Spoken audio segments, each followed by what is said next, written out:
Hi everyone, welcome back again to Spiritual Growth Tarot. I'm Denise. Today I'm going to use the Monster Tarot, Monsterot, I don't know. Monstero.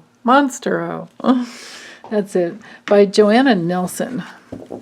It's a big deck and I love the images on it. So let's allow for reversals here.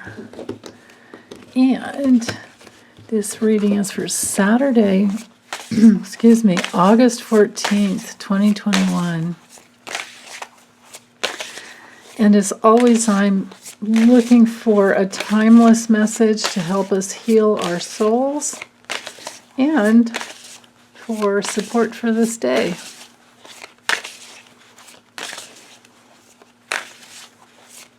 Okay.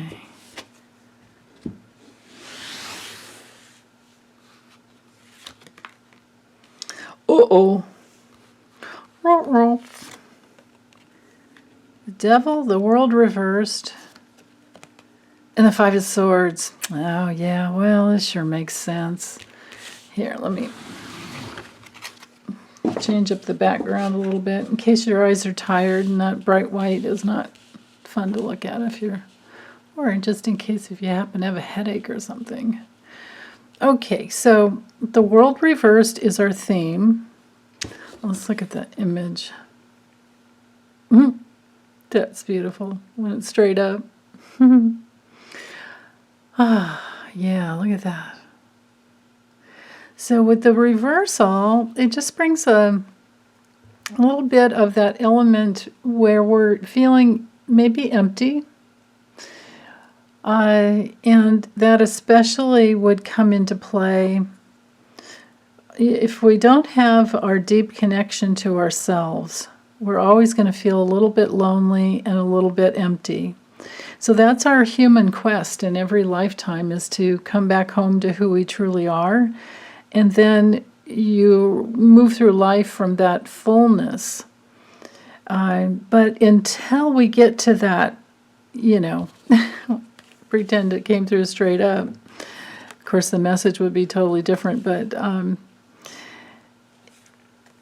until you get to that place where you are complete inside, until you get to that place where you've come home to your true self, then what happens is that you're going to try and get it from somewhere else. And that's what brings in addictions. It can be just the addiction of keeping too busy. For me, that's a lot of what it was when I was younger, just keeping really busy and avoiding my feelings.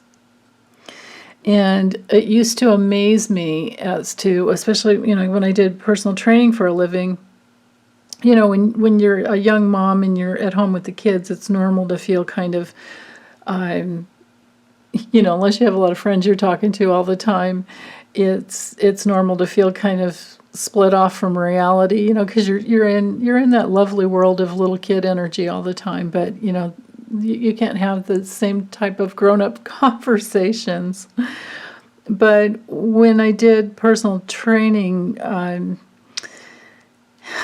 I was a fitness instructor, and I did like corporate fitness classes as well, I used to be driving home at night or later in the afternoon and realizing how lonely I felt and thought, how ironic, because here I was probably in contact with 100 people that day. And how could you feel lonely when you're talking to people or in contact with them? But it's because I didn't have myself. I did not have myself.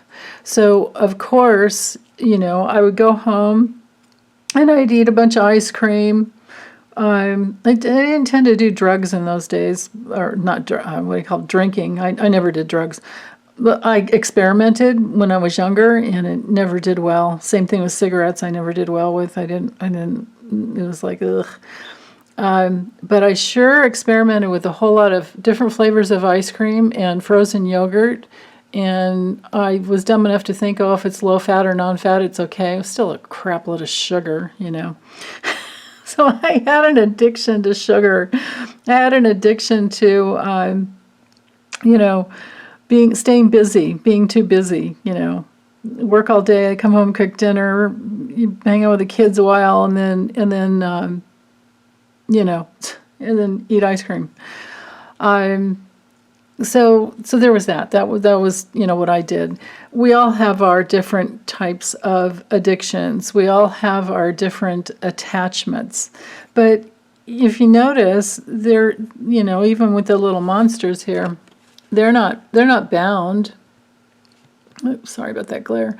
They're not bound by anything that they can't take off themselves. They can take those chains off. They can loosen that from around the neck and take it off and walk away. Nobody's holding them, It's all in the mind. It's all in it's not just the mind, though. It's all in our wounding. It's all in our soul. It's all in our avoidance of feeling all of our feelings. So if your addiction is to, oh yeah, I tried that one too, retail therapy, I tried that one. If your addiction is in any type of numbing out, like not facing your issues but watching a lot of TV, drinking, drugs, just any kind of numbing out of the feelings, it's going to keep you stuck and chained. But you're the one that has the keys to your freedom. That's the thing. Now, if it's not an addiction, it would be some other type of blindness, which can be pessimistic. Sometimes this card comes through and it has to do with, it's usually like materialism and greed and addiction, but it can be pessimism. It can also be somebody cheating on you or you cheating on them.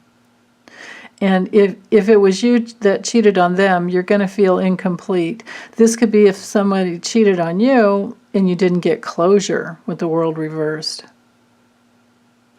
But if we bring in the Five of Swords here into the mix, we can look at it from a different angle because, and I have so many videos in there, in my library around, duality. But to me, this is the card of our deepest inner struggle, our deepest inner pain, our deepest conflict. Inner conflict is a better way to say it, where we're caught in duality. And we think we have to win, and we think we have to be right, and we think that, of course it's not true. It's these are false beliefs. But we think we're only worthy if we're winning. But, look at this guy. He's got all the swords, and they walked away. So it's like, winning at quite a price. But there's a defense against being defeated.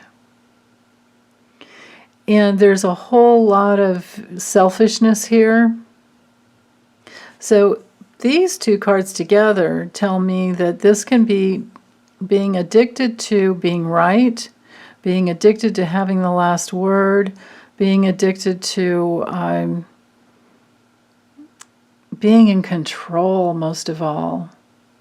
And how might it feel? Now, we're never going to be complete unless we let go of these dynamics here. But how might it feel if we just surrendered and let go? I mean, these guys did over here. They said, no, we're not going to let you cut us. We're just going to walk away. Go ahead, you can have my sword. They did the smart thing. This guy thinks he won. But what did he really win? What did he win? Well, he won his control over something, but now he has no friends.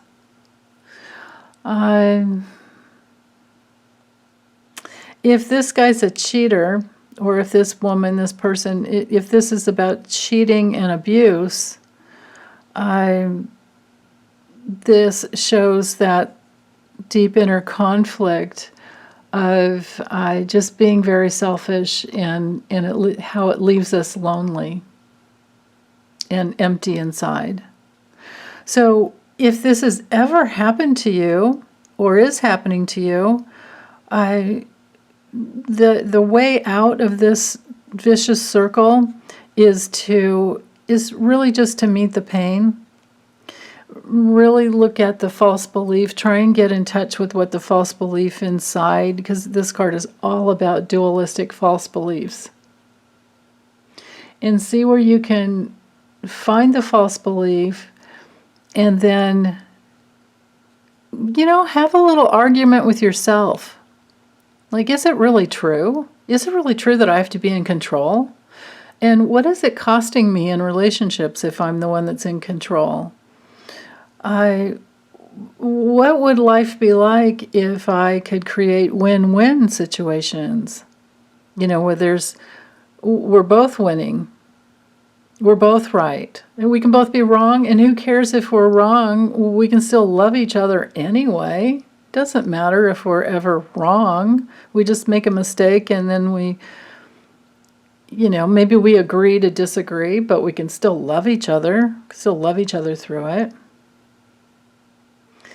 And then when we do that,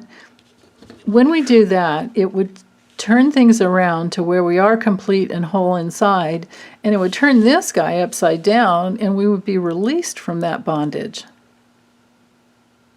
And if we turn the Five of Swords upside down, we would be released from that inner conflict, and we would be in some type of at least peace and compromise, because I would think there would be some communication going on.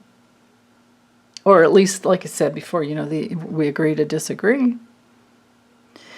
So yeah.